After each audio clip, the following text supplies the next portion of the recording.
শুভ সকাল বন্ধুরা, আমি মধু চলে এসেছি একটা নতুন ভিডিও নিয়ে। মেঘাচারুর সারাদিনে তোমাদের সবাইকে স্বাগত জানিয়ে আজকের ভিডিওটা আমি শুরু করছি।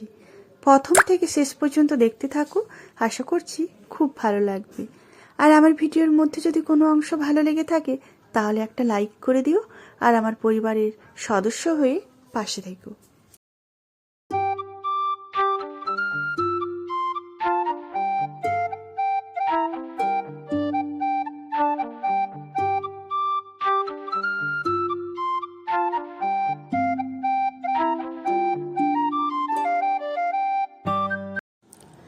জানো তো বন্ধুরা, এবছরে ওয়েদারটা খারাপ বলবো না ভালো বলবো বুঝতে পারছি না। কি বলো তো, এই গরম, এত গরম, জানো তো মনে হচ্ছে যেন বাড়িতে থাকা যাচ্ছে না। আবার মনে হচ্ছে একটু ঠান্ডা পড়লে ভালো হয়, আবার এতটাই ঠান্ডা পড়ছে আবার মনে হচ্ছে না একটু গরম হলে ভালো হয়, একটু রোদ উঠলে ভালো হয়।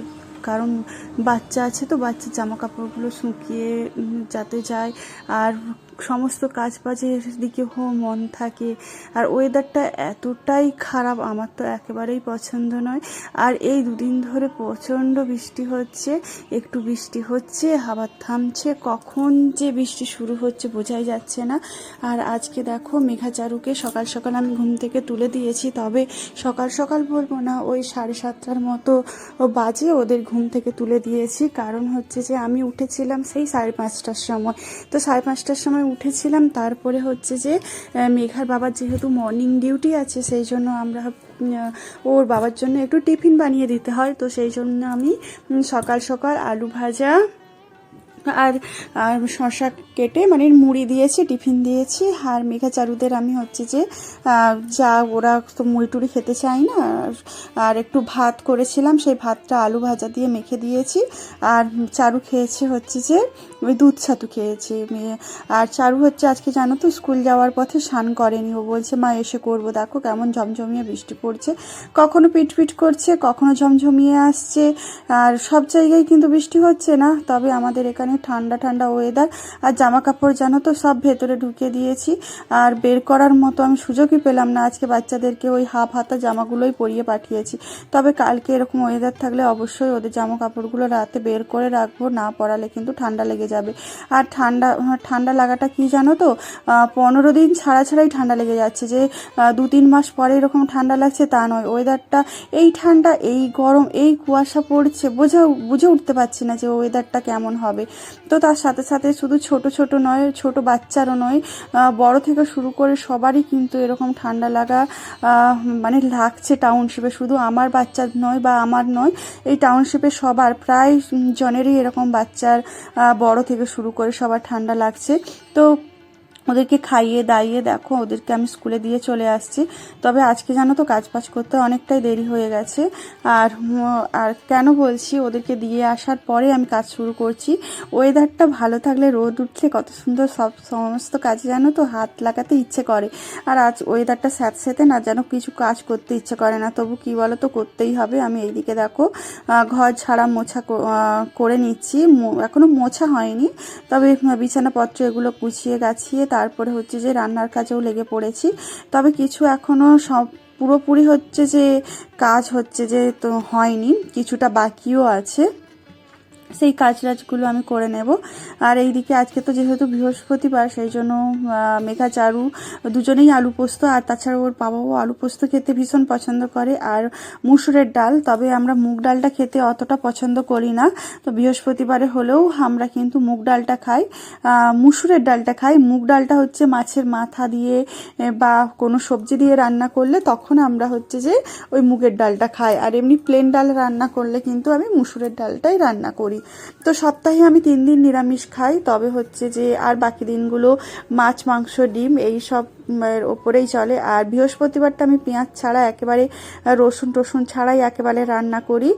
আর যে দিন, আর 2টো দিন যে আমি নিরামিষ করি, সেই দিনটা কিন্তু আমি ওই পেঁয়াজ আদা রসুন কিন্তু সমস্ত কিছু খায়। আর শুধুমাত্র মাছ মাংস ডিমটা খাবো না বলে এড়িয়ে যাওয়ার জন্য, যাতে একটু সবজি টবজি বেশি খাওয়া হয়, কারণ আমার বাচ্চাগুলো জানো তো একেবারেই সবজি পছন্দ করে না। তো মাছ মাংস ডিম থাকলে জানো তো ওই দিয়েই খেয়ে নেয়, সবজি খেতে চায় না। তো সেই জন্য একেবারে মাছ মাংস ডিমটা করিই না। তবে ওই যে সকালে ওরা স্কুলে যায় ওই টাইমটাই কিন্তু ওদের মাছ মাংস ডিম তিনটের মধ্যে যে কোনো একটা কিছু খাইয়ে দিই। যে ওরা যে পুরো দিনটাই যে নিরামিষ খায় তা নয়, কিন্তু কিন্তু স্কুলে যাওয়ার সময় ওদেরকে কিন্তু মাছ মাংস ডিম এই তিনটের মধ্যে কোনো একটা কিছু দিয়ে, ভাত হোক খিচুড়ি হোক ডালিয়া হোক যাই হোক ওদেরকে খাইয়ে দিই। আর যে দুপুরে যেটা হয় সেটা কিন্তু আমি হচ্ছে যে ওদেরকে সবজি দিয়ে খাওয়ানোর চেষ্টা করি। আর বড় জানো তো মেঘা একেবারেই সবজি খেতে চায় না, তো ওর জন্যই বিশেষ করে সকালবেলায় খিচুড়ি করার চেষ্টা করি। খিচুড়িটা করলে কি বলো তো সমস্ত ধরনের সবজি থাকে, তো ও তাহলে সবজিটাও খাওয়া যায় আর খিচুড়িটা একদম গলিয়ে। আর ওর ছোটোবেলা থেকেই এমনই অভ্যাস হয়েছে, ও না চিবিয়ে খেতে পারে না, একটু গিলে গিলে খেয়ে নেয়। আর চিবোলে মুখে মানে 10 মিনিট তো এক গাল ভরে রাখবে, 10 মিনিটের বেশি লাগে। ও এরকম এখন যে যত পড়াশুনো শিখছে যে মা তাড়াতাড়ি খেতে নেই, কিন্তু এতটাই দেরি করে 2 ঘন্টা 2.5 ঘন্টা কেটেই যায়। সেই ভাতের আর কোনো গুণাগুণ থাকে তুমি বলো? গুণাগুণগুলো তো নষ্টই হয়ে যায় আমার তো মনে হয়। তো এরকম নিয়েই চলতে হয়, যে যেমন যে খায় যেভাবে হলো, কোনো তো এক টাইম সবজি খাওয়াতে হবে। তো স্কুল থেকে এসে কিন্তু ও নিজে হাতে খায়, তখন খুব একটা ভালো খায় না, তবে সকাল টাইমটা আমি খাইয়ে দিই। তো তোমাদের সাথে কথা বলতে বলতে দেখো ওইদিকে আলু টালু ভাজাভাজি করে আমি রান্না টান্না মানে জল টল দেওয়া হয়ে গেছে, প্রায় আলুর পোস্তটা হয়ে গেছে। আর এদিকে ভাতও বসিয়ে দিয়েছি আর ডালও হয়ে গেছে। আর এবারে হচ্ছে যে আমি রেডি হয়ে গেছিলাম, আর সান্দান জানো তো হয়নি, এসে আবার সান্দান করব, একটু রেডি হয়েছি, চারুকে নিতে যাব।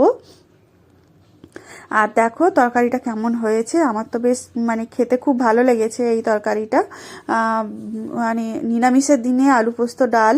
আর তাছাড়া বীরভূমে জানো তো কোনো খাওয়ান বাড়ি নেমন্ত্রণ বাড়ি থাকলে কিন্তু আমাদের পোস্তটা একদম মাস্ট, পোস্তটা থাকে। আর তাছাড়াও আমি এখানে আসার পর থেকে আমারও একটা অভ্যাস হয়ে গেছে, বৃহস্পতিবারে মানে একটা কোনো পোস্ত থাকবে। তো এসে তো দেখো এবারে হচ্ছে যে চুলটা ছাড়া ছিল, আর চুল তো ছাড়া থাকলে হবে না, আর আমি ছেড়ে রাখতেও পারি না, গরম হোক শীত হোক। শীতে তবুও একটু ছেড়ে ছুঁড়ে একটু কোথাও যাই, তো এখন একেবারেই ছাড়া থাকতে পারবো না। তো চলো আমি ভিডিওটা এখানেই শেষ করছি। তোমরা ভালো থেকো, সুস্থ থেকো, দেখা হবে আমার পরবর্তী ভিডিওতে। টাটা।